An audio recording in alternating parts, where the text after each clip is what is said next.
Pues noche de toros. Después de nuestro parón navideño ya recuperamos la normalidad con un espacio que ustedes habitualmente suelen ver y suelen contemplar, porque aquí hablamos de toros, de las cosas que a ustedes les interesan. Y lo hacemos con nuestro compañero y amigo Ortúñez. José Luis, buenas noches. Buenas noches. Bueno, ¿qué tal las Navidades? Pues muy bien, la verdad que muy bien.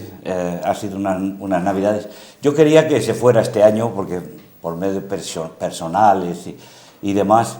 Y bueno, pues hemos acabado el 2023. Esperemos que el 2024 sea lo más loable para todo el mundo. Pero bueno, ya hemos empezado con cosas importantes, porque la cantidad de carteles que tenemos que dar y demás. Y bueno, me ha preguntado mucha gente que los libros taurinos, porque se han regalado muchos libros taurinos y sobre todo a la juventud. Y bueno, pues yo he encontrado una entrevista que vamos a ver por primer lugar, la primera entrevista del año que vamos a hacer en nuestro programa, pues yo diría que a un periodista, para mí, uno de los periodistas más importantes que tenemos en España, porque además de que tiene libros muy catalogados que ha cuidado mucho, pues la entrevista de lo que es Morante antes y ahora, puesto que mucha gente joven pues pregunta, bueno, Morante tiene esa cualidad del arte, de la manera de... Y bueno, pues no se le conoce mucho las intimidades y sobre todo lo que ha sido su carrera tan importante o la manera de hacerse torero que tuvo Morante de la Puebla. Toda su carrera pues ha sido jalonada sobre todo de momentos importantes para él y luego la sevillanía, el arte, todo eso conlleva pues este gran libro que ha escrito Paco Aguado. Y bueno, se le hace una entrevista a un periodista y sobre todo pues que da las claves de lo que Morante ha sido y puede ser y seguirá siendo, puesto que es el enigma que tiene Morante. Si hablamos muchas veces de José Tomás y hablamos de otros toreros que, bueno, tienen mucha historia, tienen muchas anécdotas, todas sus entrevistas, la manera de ser que tiene cada torero, puesto que sabéis que los toreros pues están jugando a la vida todos los días. Y bueno, pues la peculiaridad que pueda tener el nombre de Morante. Y vamos a ver esta entrevista porque a mí me ha parecido muy importante.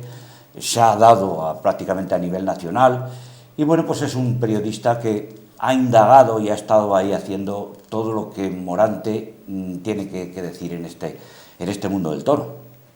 Pues la forma que tiene de ver Paco Aguado a José Antonio Morante de la Puebla.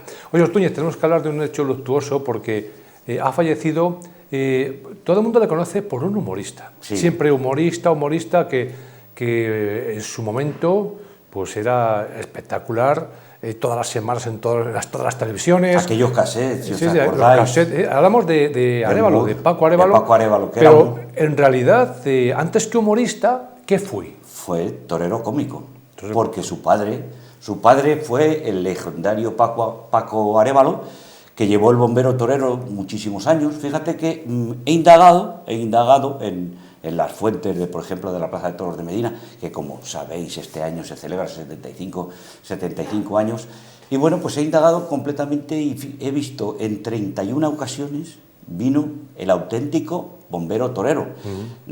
Vamos a decir, de hace 30 años para acá no se ha celebrado ningún bombero torero, 20 y tantos años, pero prácticamente todos los años venía ese espectáculo, el bombero torero, con aquellas bandas musicales que se traía, que era el empastre y todas aquellas, porque a mucha de la gente que ya tenemos canas y demás, aquellos bonitos... Ortúñez, yo creo que todos los medinenses que tengan 50. de 50 años, 40 años, todos han visto alguna vez el bombero torero, porque era habitual en las fiestas de San Antolín, el último día, que siempre suele ser el último día, más o menos, el bombero torero. Y todos los niños de Medina íbamos a la Plaza de Toros a ver aquellos espectáculos. Fíjate que también traían una muerte de un novillo, fíjate, en serio también, y demás. Bueno, era un espectáculo totalmente divulgativo para los niños, además con una risa. Y bueno, había que ser,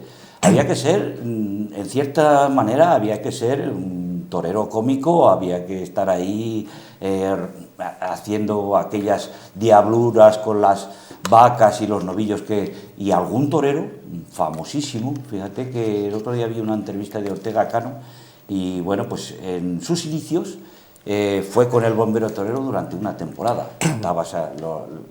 De ahí salió pues, aquella gran figura del torero que fue Ortega Cano y otros nombres también importantes, pero bueno, ha sido de verdad que se ha ido una persona muy, muy taurina. En Valencia lo conocían mucho, bueno, además, aunque no naciera en Valencia, era valenciano de pro, y yo lo he visto muchas veces en Valencia en aquellas contrabarreras y barreras, en aquel programa del Soro, que yo algunas tardes emito por streaming y lo veo y demás, porque el Soro le llegaba una amistad sensacional, y bueno, ya digo, ha sido bueno, que nos ha sorprendido a todos, y bueno, desde aquí dar el pésame a toda su familia, y sobre todo el pésame a la familia taurina, porque él defendía la fiesta de los toros como muchos aficionados que están ahí, y bueno, pues ha sido un día luctuoso, vamos a decirlo. Estoy echando cuentas, si la memoria no me falla,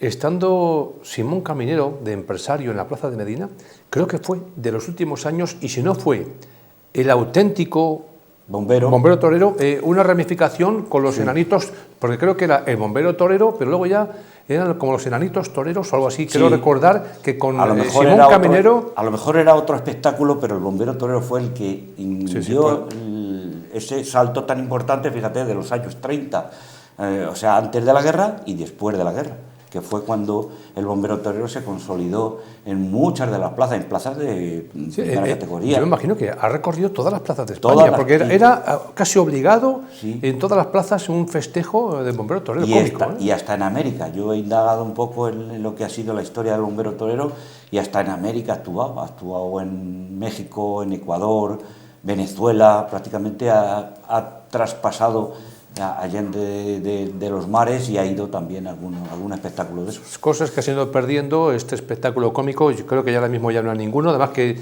tenía hay uno, pero sabéis que hay unos impedimentos con los enanitos y demás, porque eran de tamaño pequeño, ha habido muchas, y todavía se celebra alguno, el año pasado fueron 3, me parece, y bueno, pues ellos reivindican seguir haciendo ese espectáculo, pero bueno, ya fíjate cómo las modas y las maneras de ver a esos enanitos, que de verdad que era pues su trabajo, era un trabajo que... Y fíjate que todavía creo que en Perú hay varias, y se sigue haciendo en Perú. También se ha perdido un poco los forcados, ¿verdad? Los forcados ya prácticamente en ninguna plaza suele haber los forcados ahora están reviviendo mucho en México. Portugal tiene una cantidad de escuelas de forcados sensacionales. En España, poquito. Pero bueno, Portugal es la madre de los forcados. Y México hay unas grandes compañías de forcados que también tienen esa tradición.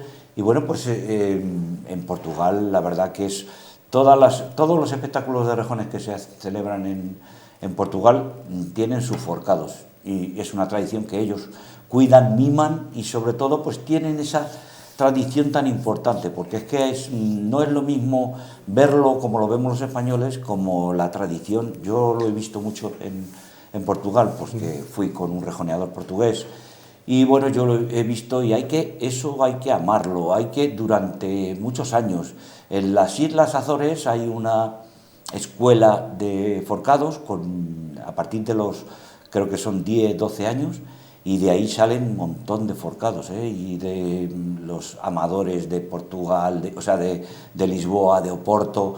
Hay muchas colleras. Yo lo último que he visto fueron en Olmedo, también en Olmedo, en una corrida de rejones, y yo no sé, pero yo creo que los rejoneadores, como que muchas gracias a lo mejor no les sale, ¿no? No. Porque les rompe un poco el ritmo de la lidia, ¿no? Sí, la tradición más que nada es portuguesa. Luego, cuando vienen aquí a España, los rejoneadores españoles en esa cierta lidia que tienen los forcados, puesto que tienen que dejar ya al toro después de poner las banderillas y demás. Fíjate el peligro que puede tener un forcado, que las banderillas y demás pues les pueden cortar perfectamente, sí. Y bueno, pues es una tradición que ellos cuidan y miman. Y ya te digo, hay muchas escuelas de forcados en Portugal.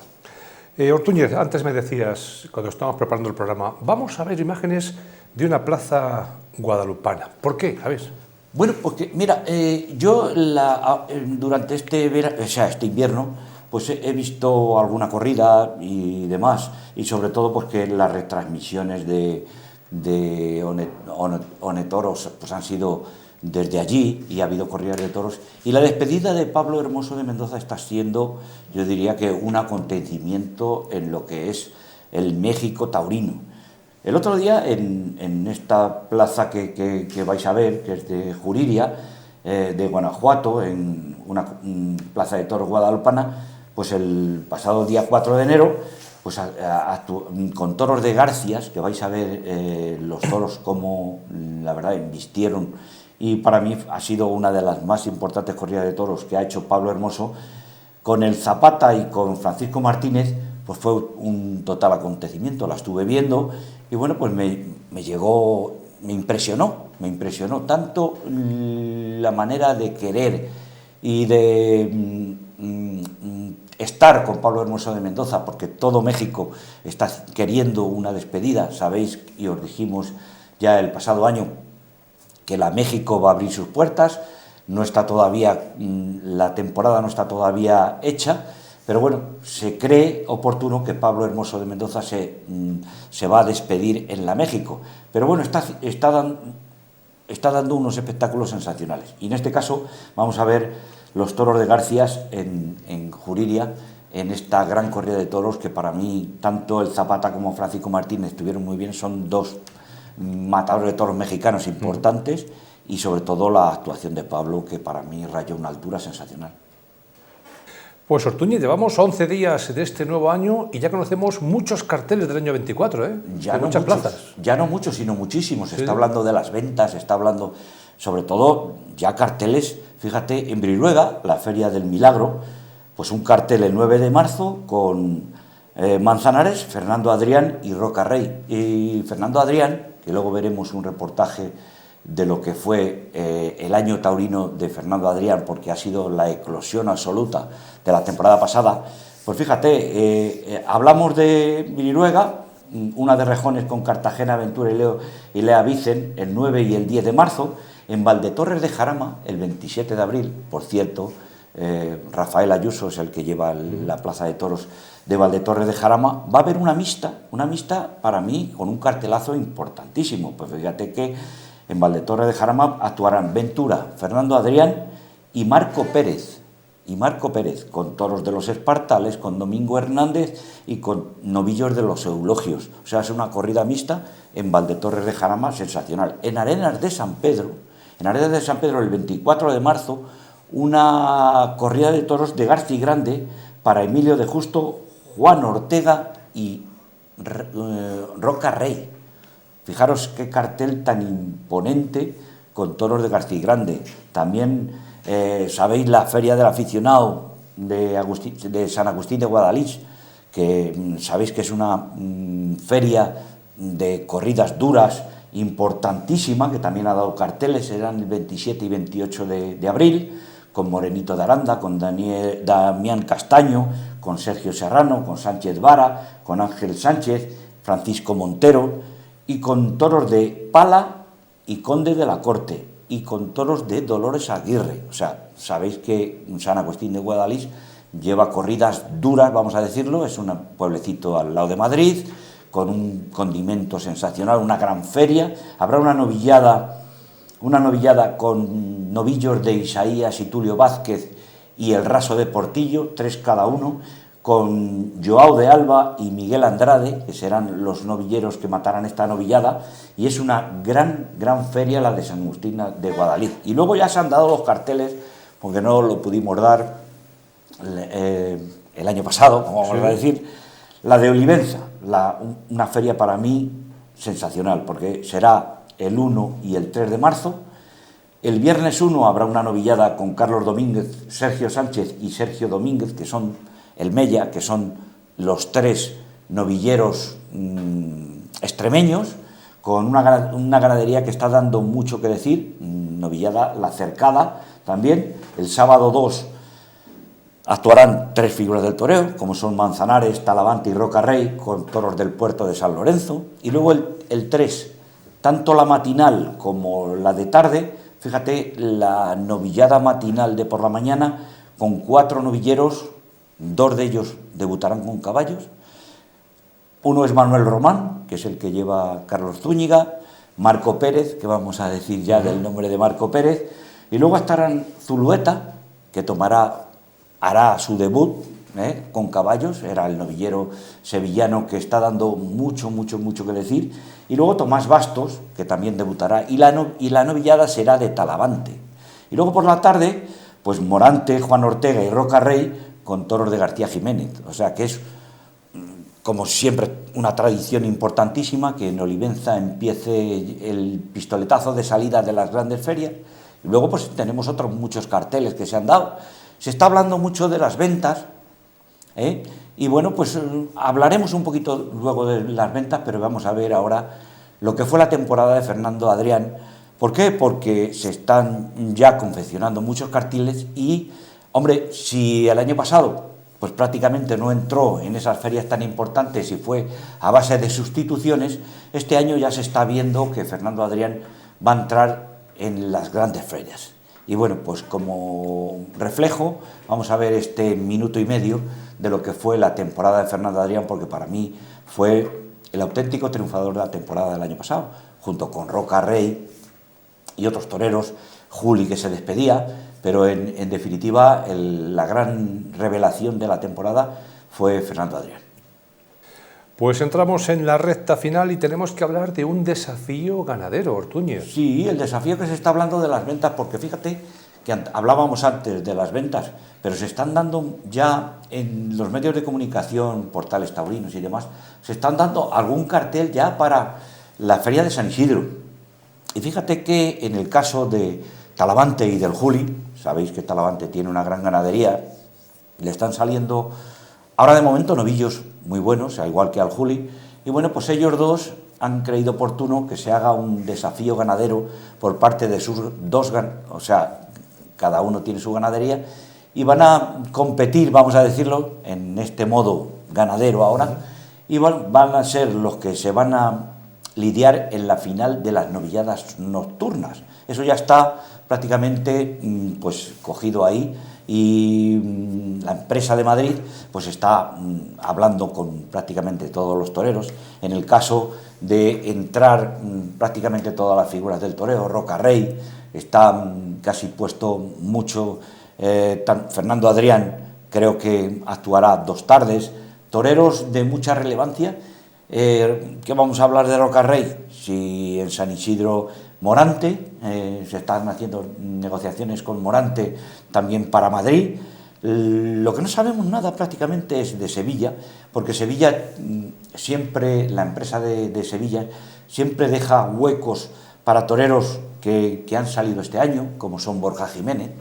También tenemos que tener que las perspectivas de Borja Jiménez son también torear en Madrid, en la primera plaza del mundo, que ha sido, yo diría que el auténtico triunfador de San Isidro, aunque, como sabéis, pues no se le daba esas oportunidades, y Borja Jiménez también será un pie importante en la temporada 2024, que él cree oportuno de estar ahí. Fíjate que habíamos dicho que Valdemorillo, ya el próximo día 9 de febrero, una novillada con Ner Romero, con Ismael Martín y con Samuel Navalón, también con novillos de la cercada, y luego pues el 10 y 11 con 2 corridas de toros con figuras del toreo, porque Talavante, Juan Ortega y Ginés Marín son figuras del toreo.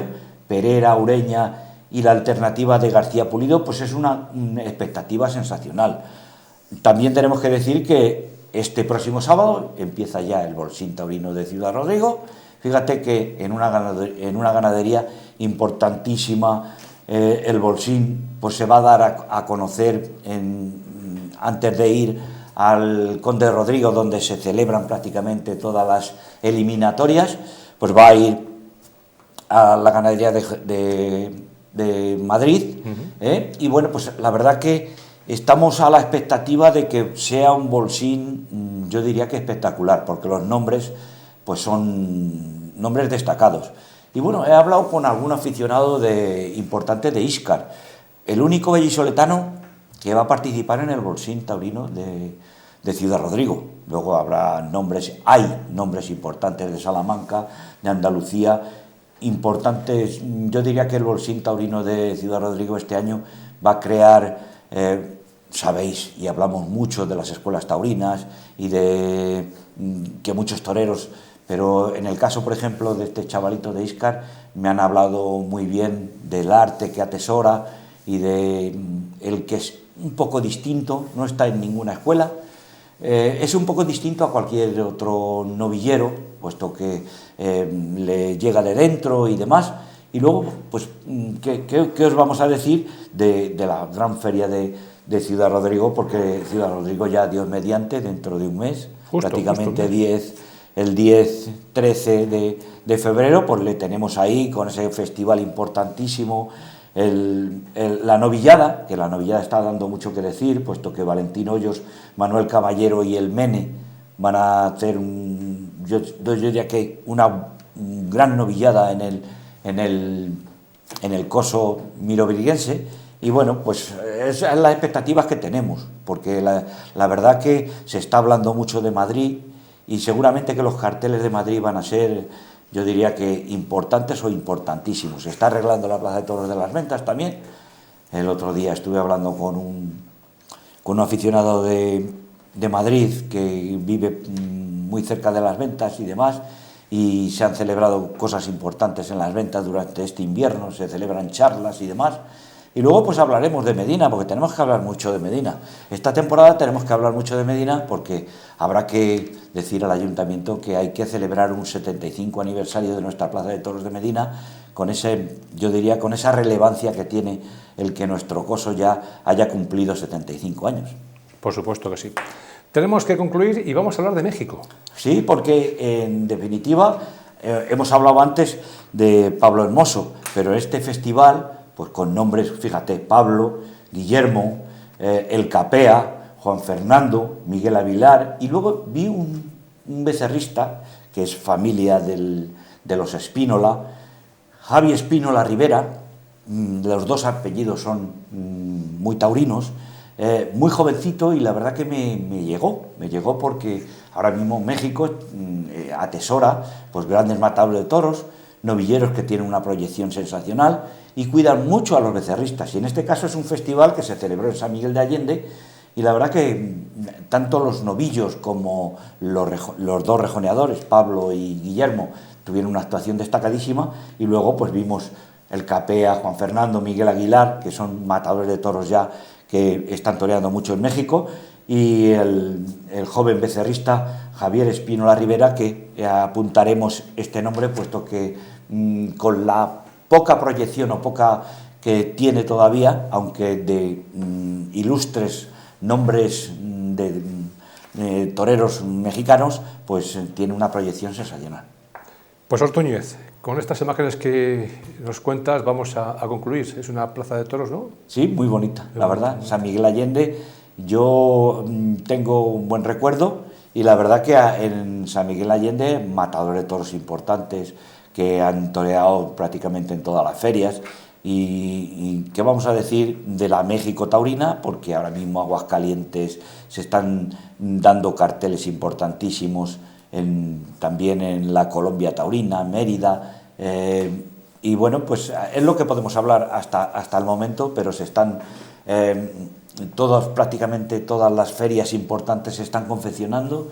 Hay ya muchas. Yo digo siempre que pones una chincheta en uno, quitas en otro, y hay que confeccionar los carteles perfectamente. Y fíjate, iremos al campo, veremos en el campo, puesto que hablando en algunas charlas taurinas, que es lo que ahora mismo se da por Valladolid, en Boecillo hubo una importante, y es donde palpamos un poco lo que es la situación. El otro día estuvimos en una reunión con el Raso de Portillo, o sea, en una charla taurina con el Raso de Portillo, y decía que en la reunión de la Unión de Ganaderías se decía que va a haber pocos toros, va a haber novillos, pero hay escasez.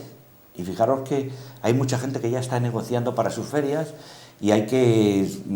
Este año, sabéis que empezó en marzo del 2020, creo, aquella pandemia tan enorme, se mataron toros, se mataron novillos, se mataron vacas, y pues este año es el cuarto año, y sabéis que utreros, herales, los añojos ahí están, pero los utreros, herales y demás, pues alguna escasez puede haber. Pues ya verás, aparte de escasez, qué precios van a tener, porque al haber poco material, el precio va a ser desorbitado. También se estaba hablando mucho también se habló mucho de que los piensos habían subido mucho, el forraje, ahora se da mucho alimento compuesto, hay que tirar de zanahoria, hay que tirar de alimentos donde van triturados prácticamente todos, tienen sus torbas para triturar el alimento, para dar de comer a los animales. El invierno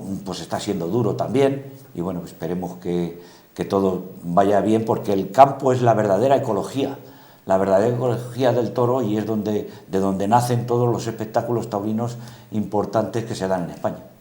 Ortuñez, gracias, te espero el próximo jueves. Muchas gracias, Javier. Nos dejamos con estas imágenes de la plaza de San Miguel Allende, lo vemos.